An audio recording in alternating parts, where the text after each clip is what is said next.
En esta mañana estamos estudiando el tema de la iglesia y lo estamos haciendo guiados por nuestra confesión de fe, que nos ha proporcionado indicaciones o las indicaciones necesarias para comprender lo que Dios ha revelado de lo que es la iglesia y lo que usted y yo debemos entender. Así que continuando con el orden de la confesión, vamos a entrar al párrafo número 3 del capítulo 26.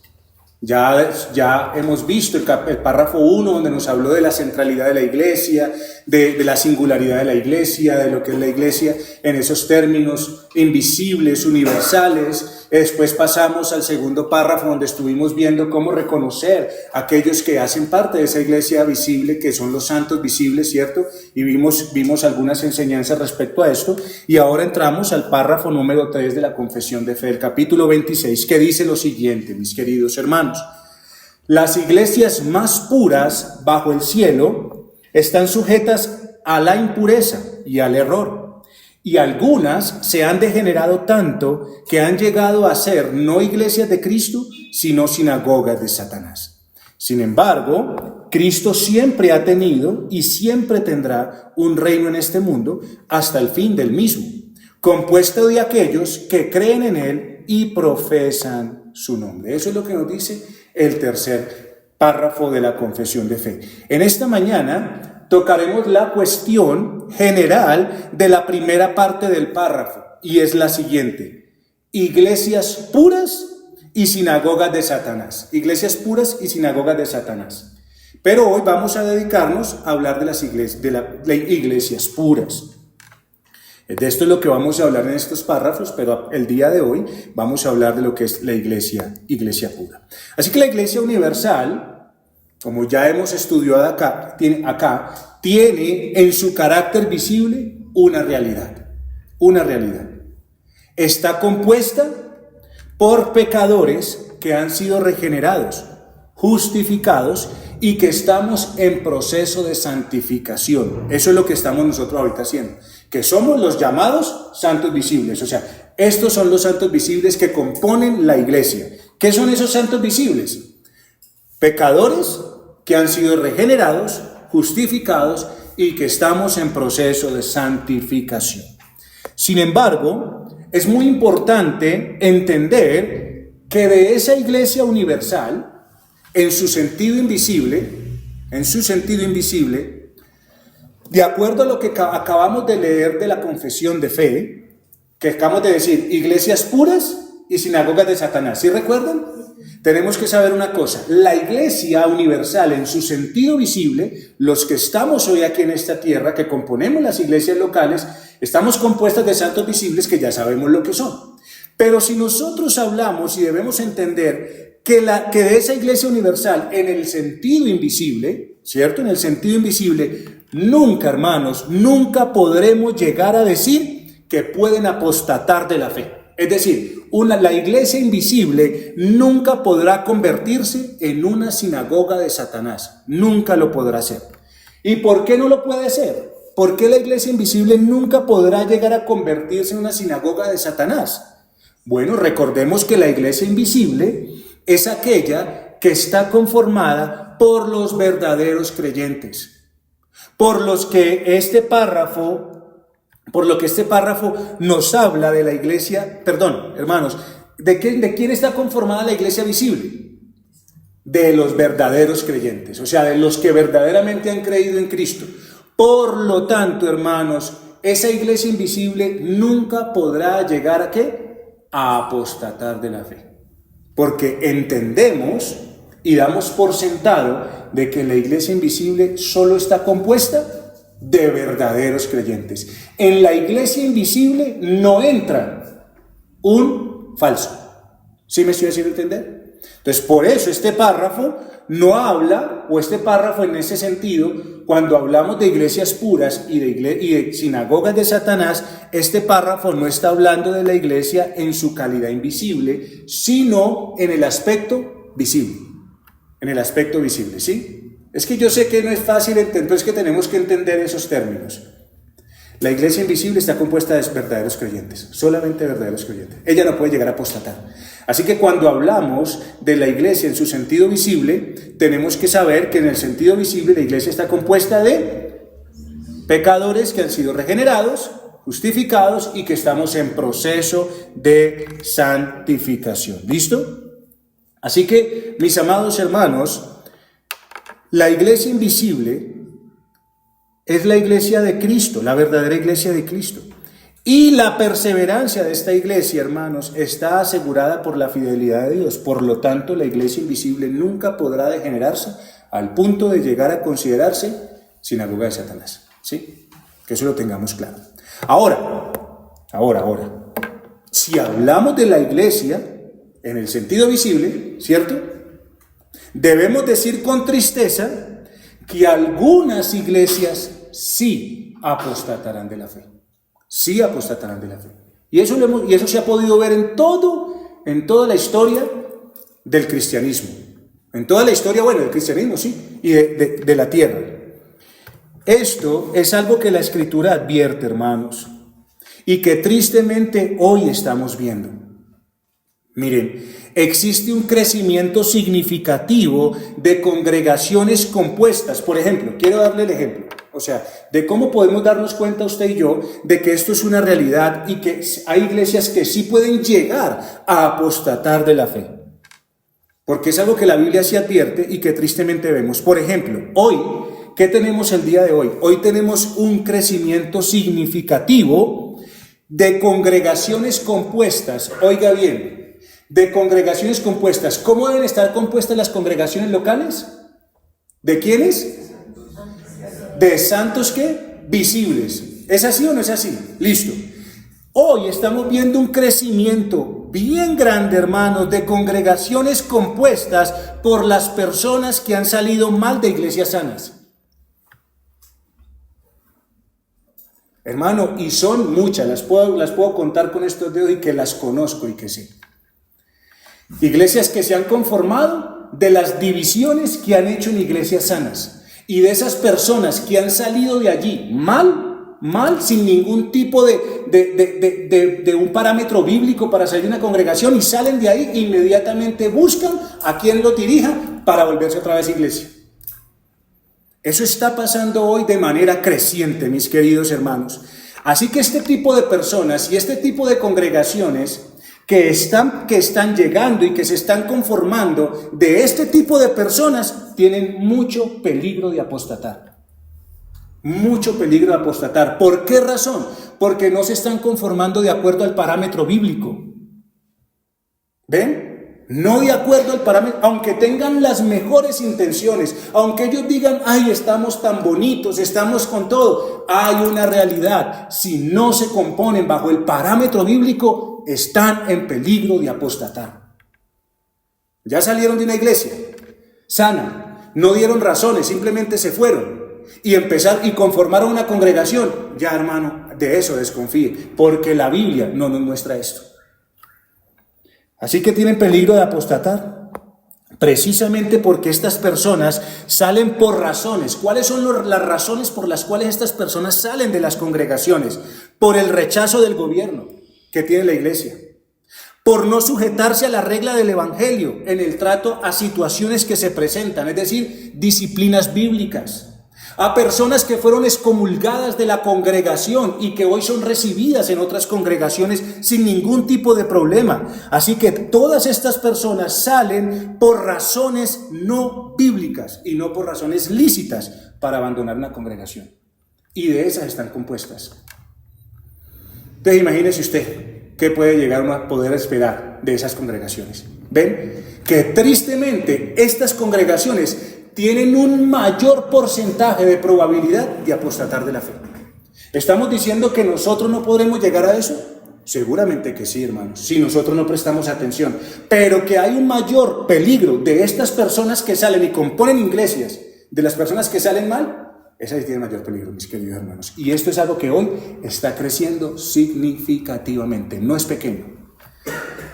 Así que estas salidas, que son motivadas por el orgullo, la rebeldía o el desacuerdo con la autoridad espiritual legítima, ponen a tales grupos en grave riesgo de apostatar, porque salen a hacer lo que bien y mejor les parece. Vaya a esas congregaciones, vaya. Bueno, entiendo, no vaya, no vaya, perdón.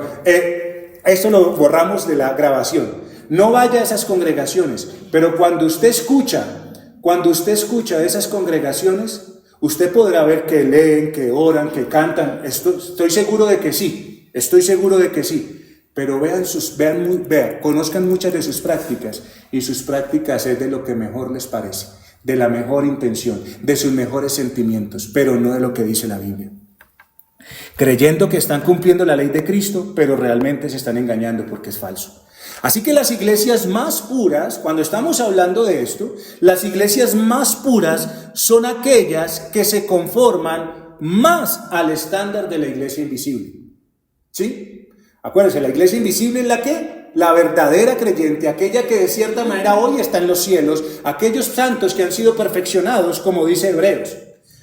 Así que las iglesias más puras en esta tierra, que están compuestas de esos santos visibles, que ya reconocemos quiénes son aquellas que se conforman más al estándar de poderse santificar en la verdad y la justicia del Señor. Esas son las iglesias más puras. Es decir, hermanos, que mientras las sinagogas de Satanás son aquellas que se alejan de ese estándar, al punto de degenerarse, nosotros como iglesia pura del Señor Jesucristo buscamos más conformarnos hacia aquellos que hoy están gozando del cielo.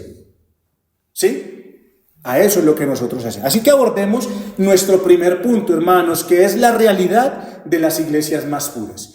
Hoy vamos a hablar de las iglesias más puras y vamos a hablar de la realidad de las iglesias más puras, entendiendo lo que les acabo de decir. Aunque la Biblia nos muestra lo ideal de la iglesia, ¿cierto? ¿La Biblia nos muestra lo ideal de la iglesia? Sí, hermanos queridos. ¿Qué es lo ideal de la iglesia? Lo que usted y yo vemos en Apocalipsis. Lo que usted y yo vemos, hermano, cuando toda la gente esté adorando al Señor sin problemas y sin nada. Eso es lo ideal de la iglesia. ¿Es así o no es así? Pero también la Biblia nos presenta la realidad de la iglesia que hoy milita en esta tierra, que hoy está caminando, que hoy está trasegando en esta tierra. Aquella que aún está luchando contra el pecado. Esa iglesia que hoy todavía resiste la tentación y resiste al diablo con el fin de hacer la voluntad de Dios. Esa es la iglesia de Cristo y esa es la realidad de las iglesias puras del Señor el día de hoy. Así que esta iglesia, o la iglesia en el paso por esta tierra, está en constante proceso de purificación, limpiándose del mal y corrigiendo lo deficiente. Así que cuando hablamos de iglesias puras, ¿estamos hablando de iglesias sin pecado? No estamos hablando de iglesias sin pecado, mis queridos hermanos. Lo que estamos hablando es de iglesias que precisamente por la obra de Cristo y del Espíritu Santo están buscando hacer la voluntad de Dios, luchando contra el pecado, contra la tentación y resistiendo al diablo con tal de conformarse a la voluntad de Dios. Esas son las iglesias más puras, corrigiendo lo deficiente, como lo cita la confesión de fe. Las iglesias más puras bajo el cielo están sujetas a la impureza y al error. ¿Ven? El ideal de la iglesia es ser ¿qué? ¿Cuál es el ideal de la iglesia? Ser pura, exactamente, ser santa, sin mancha. Pero ¿cuándo conseguiremos eso? ¿Cuándo lograremos llegar a eso? Cuando seamos glorificados y disfrutemos de nuestra salvación completamente. Sin embargo, mientras vivamos en este lado de la eternidad, tenemos la realidad que nos indica la confesión de fe, y de la cual las iglesias de Cristo nos estamos esforzando por conformarnos a ser lo más puras posibles. Por eso Efesios capítulo 2, versículos 19 al 22 nos dice lo siguiente. Efesios capítulo 2, versículos 19 al 22 nos dice lo siguiente. Así que ya no sois extranjeros ni advenedizos, sino conciudadanos de los santos y miembros de la familia de Dios, edificándoos sobre el fundamento de los apóstoles y profetas, siendo la principal piedra del ángulo Jesucristo mismo, en quien todo el edificio, bien coordinado, va creciendo para ser un templo, ¿qué? Santo en el Señor. O sea, ¿somos santos ya? ¿Estamos completamente purificados y somos santos ya? No, hermanos, el Señor lo que hizo fue que nos hizo un edificio en quien coordinados vamos creciendo para ser un templo santo en el Señor, en quien vosotros también sois juntamente edificados para morada de Dios en el Espíritu. Así que, ¿qué nos muestra aquí, hermanos? Aquí tenemos la realidad de la iglesia militante. Esta es la realidad de la iglesia de hoy en día, que seguimos caminando y que estamos trabajando. ¿Qué hace Dios? ¿Qué hace Dios con esta iglesia? ¿Qué es lo que hace Dios con la iglesia militante, hermanos? Dios trabaja sobre ella. Dios está trabajando sobre esta iglesia militante. ¿Y cómo trabaja? Procurando su edificación, hermanos. Dios lo que está buscando es llevando a esta congregación que hoy está en la tierra a la pureza y a la santificación en Cristo por la morada del Espíritu Santo. Esto es lo que Dios quiere para su iglesia, que ella, bien coordinada, como un edificio, vaya creciendo para convertirse, ¿qué? En ese templo santo para el Señor. Eso es lo que usted y yo hacemos cada día, mis queridos hermanos, que vayamos creciendo y como piedras vivas seamos un templo santo en el Señor. Eso es lo que Dios quiere. Así que si eso es lo que Dios quiere, y de esa manera Dios está llevando a cabo sus propósitos, esa es nuestra gran responsabilidad. Y es por lo que orábamos y nos presentábamos delante del Señor el día jueves. Que cada uno de nosotros, como piedra viva, se santifique con el fin de que esta iglesia sea un templo más santo y una morada agradable para el Espíritu Santo. Eso es lo que nosotros buscamos. Esas son las iglesias que se purifican en esta tierra. Ahora, hermanos, si Dios quiere que usted y yo vayamos creciendo, Dios procura que usted y yo vayamos creciendo para convertirnos en ese templo santo del Señor. ¿Cómo vamos a llegar a eso? ¿Cómo vamos a llegar a lo que Dios quiere? ¿Cómo vamos a llegar a lo que Dios procura? Bueno, hermanos, el Señor mismo ha provisto en su gracia y sabiduría los medios para lograrlo. Y por eso Efesios capítulo 4, versículo 11 al 16, Efesios capítulo 4, versículos 11 al 16 nos enseña lo siguiente. Y Él mismo, es decir, el Señor Jesucristo, constituyó a unos apóstoles, a otros profetas, a otros evangelistas, a otros pastores y maestros, a fin de perfeccionar a los santos de los que hablaba anteriormente, para la obra del ministerio, para la edificación del cuerpo de Cristo, hasta que todos lleguemos a la unidad de la fe y del conocimiento del Hijo de Dios, a un varón perfecto, a la medida de la estatura de la plenitud de Cristo. ¿Para qué? Mire, hermanos, ¿para qué? ¿Sí ve? ¿Cómo entramos nosotros a la iglesia? ¿Cómo entramos nosotros a la iglesia? Con una cantidad de maldades, con una cantidad todavía de errores, de equivocaciones. ¿Es así o no es así?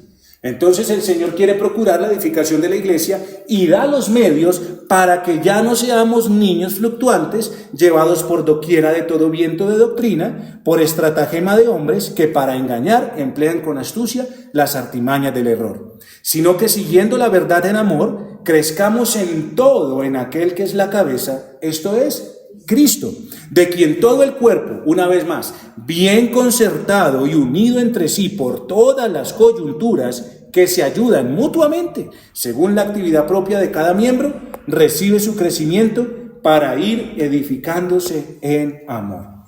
Tu hermano, Dios sabe que somos ovejas, ¿cierto? Ya nos lo enseñó, con las implicaciones que ya conocemos porque ya se nos enseñó. Y como Dios conoce esto, Dios entonces, para procurar la edificación de la iglesia, siendo ovejas, nos proveyó de los recursos por medio de los cuales seremos conformados al ideal de una iglesia más pura, alejándonos de la degeneración y del error. O sea, ¿hay peligro de que nos convirtamos en sinagogas? ¿Hay peligro? Sí. ¿A qué buscamos? Ser iglesias puras. Entonces Dios procura que su iglesia llegue a esto. Dios quiere que la iglesia llegue a esto. Y para que la iglesia no se convierta en esto, Dios da los medios y los recursos para que cada día usted y yo trabajemos de acuerdo a su verdad por el Espíritu Santo a través de los líderes que nos da, para que usted y yo nos vayamos conformando a esto y nos alejemos de esto.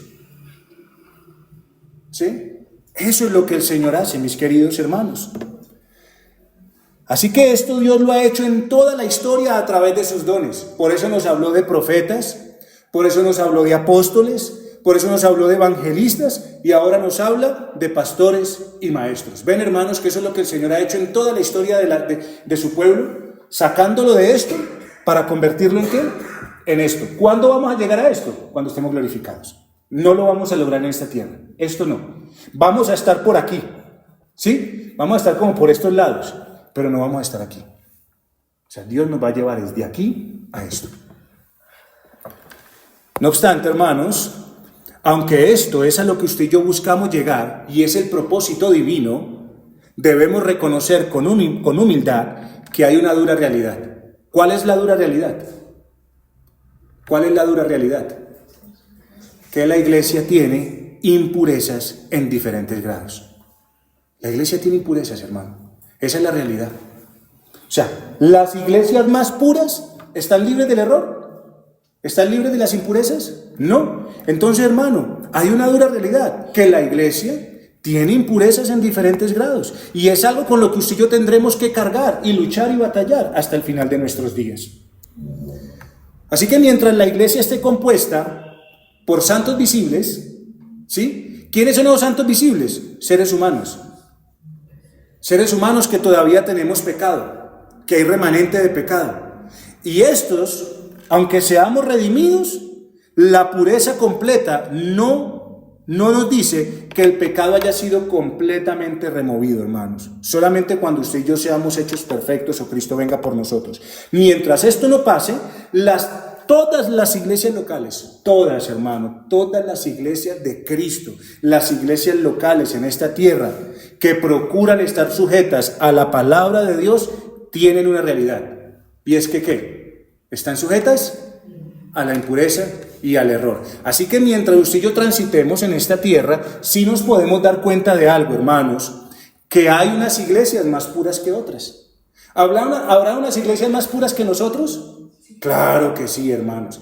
¿Habrán unas que estén por detrás de nosotros? Seguro que sí, mis queridos hermanos, porque es en diferentes grados. Las iglesias del Señor estamos sujetas todavía a errores que tenemos que corregir y a impurezas que tenemos que tratar, hermanos.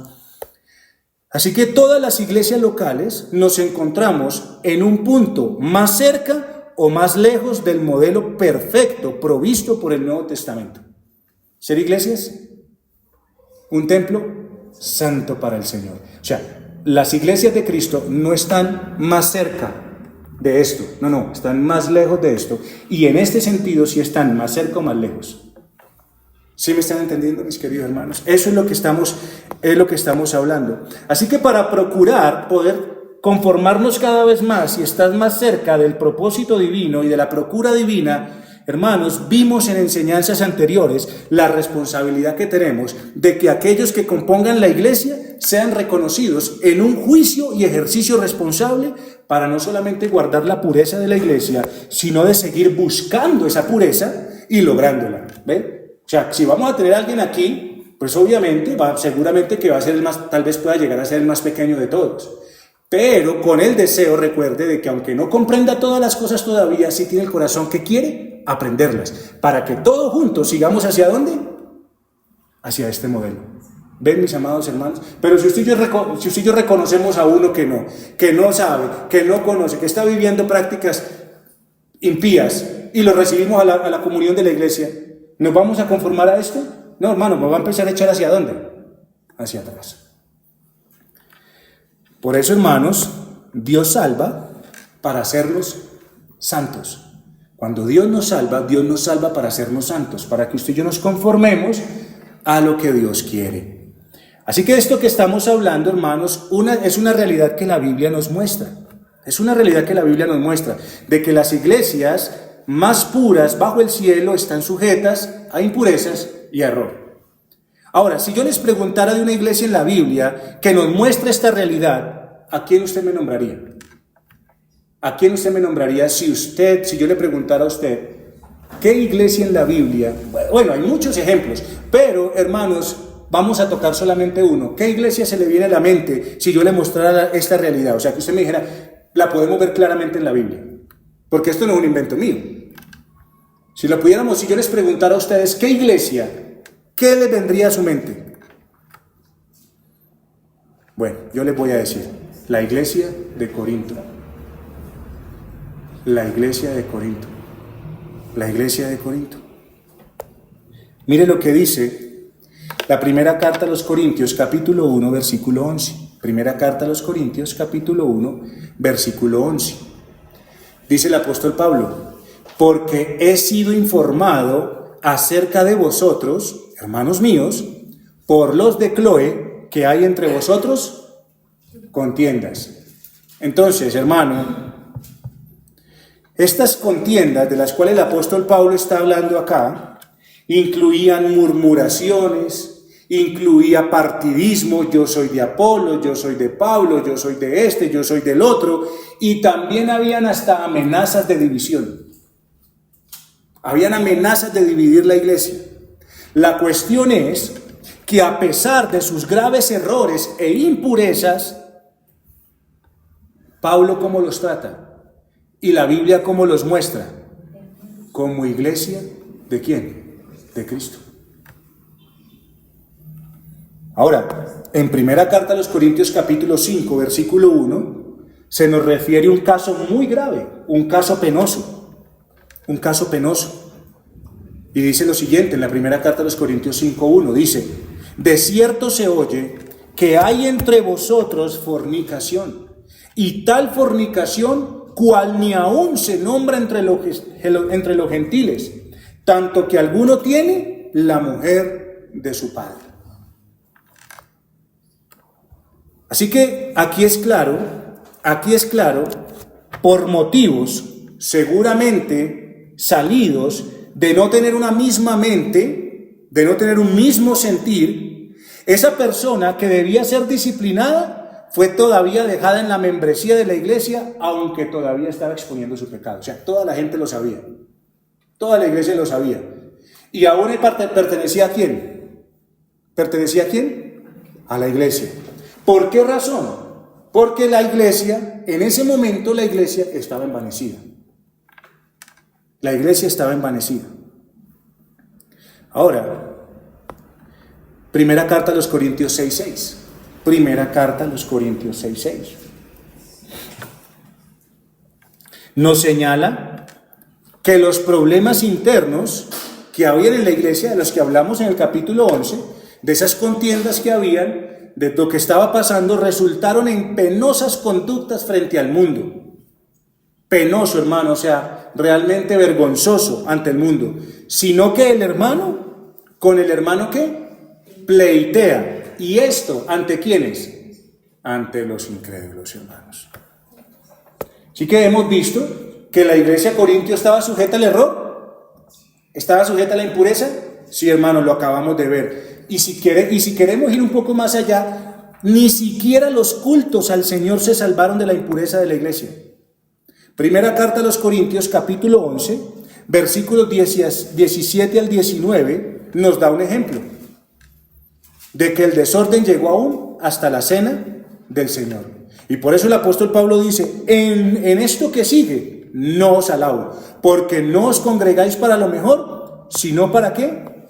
Para lo peor. Pues en primer lugar, cuando os reunís como iglesia, oigo que hay entre vosotros divisiones. Y en parte lo creo. ¿Y por qué lo creía? Porque ya se lo habían contado, porque todas estas cosas habían pasado. Porque es preciso que entre vosotros haya disensiones para que se hagan manifiestos entre vosotros los que son aprobados. Así que, hermanos, si nosotros juntamos todo esto que acabamos de leer, si tomamos todos estos datos que acabamos de ver y de observar, podemos apreciar no el ideal,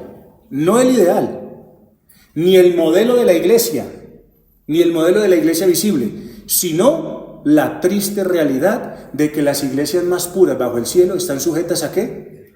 A la impureza y al error. Ahora, Y esto sí tengo que hacerlo y esto es muy claro. Porque aunque esto pasó, tenemos que saber una cosa, que la iglesia en ese tiempo era la iglesia primitiva, era la iglesia naciente, que estaba, hermanos, siendo tratada, que apenas estaba conformando, que estaba conociendo el modelo del Señor, que venía muy contaminada, que venía muy corrompida. ¿Es así o no es así? Listo. ¿Sabe cuál es el problema de esto? El problema de esto es que estos casos, esto que yo le acabo de hablar, de la iglesia a los corintios, ha sido usada por algunos para quedarse en la realidad, mas no para procurar la pureza del cuerpo de Cristo, que es la procura divina, y para lo cual dio medios, para que usted lleguemos a convertirnos en un templo santo en el Señor. O sea, le acabo de decir esto para decir, uy, qué bien que estamos, uy, no pasa nada, menos mal, que podemos seguir en impureza y en error. No, para nada, mis queridos hermanos. Estos ejemplos, desafortunadamente hoy, en medio de todo ese cristianismo decadente que estamos viendo, han venido a justificar la realidad del pecado, hermanos. No, es que, mire la iglesia de Corinto. No, pero... Y empiezan a sacarse esto como excusas para seguir viviendo de la manera impía que viven. Pero la pregunta es, ¿fue escrita esta carta a los corintios para mostrarnos la realidad ante la cual solo debemos decir, bueno, no hay nada que hacer, oremos al Señor a ver si nos ayuda? ¿Será que para eso fue escrita esta carta? No, hermanos queridos, precisamente esta carta fue escrita para detener, para advertir, para mostrar y remediar las impurezas que habían en la iglesia. Ahora, cuando hablamos de estas impurezas, cuando hablamos de estas situaciones, de los errores que se estaban presentando a la iglesia, ¿qué es lo que estamos buscando, mis queridos hermanos? Que la pureza de la iglesia, conformarnos más a este modelo, hermanos, en lugar de apartarnos, conformarnos a este modelo es ¿cómo vamos a tratar las impurezas y el error? Ese es el sentido de lo que Pablo escribe. No es simplemente decir, pues tenemos esa realidad, no hay nada que podamos hacer. No, hermanos, la pureza de la iglesia se mide en el sentido en que esto es corregido, en que esto es tratado. ¿Cómo corregimos los errores doctrinales? Enseñando, preparándonos, buscando. ¿Cómo corregimos las impurezas de la iglesia en práctica? Con disciplina, hermano, tratándolo como hermanos, bajo la guía del Señor. Eso es lo que hacemos, pero yendo ¿hacia dónde? Hacia acá, no hacia acá. Por eso el apóstol Pablo en la primera carta a los Corintios capítulo 1, versículo 1 y 2, dice, Pablo, llamado a ser apóstol de Jesucristo por la voluntad de Dios, y el hermano Sóstenes, a la iglesia de Dios que está en Corinto, a los santificados en Cristo Jesús, llamados a ser santos con todos los que en cualquier lugar invocan el nombre de nuestro Señor Jesucristo, Señor de ellos y Señor nuestro. Así que la pregunta es, el apóstol Pablo dijo, bueno, les escribo a ustedes que tienen una cantidad de errores, no importa, quédense así muchachos, porque pues el Señor Jesucristo así los quiso y así los va a soportar. No.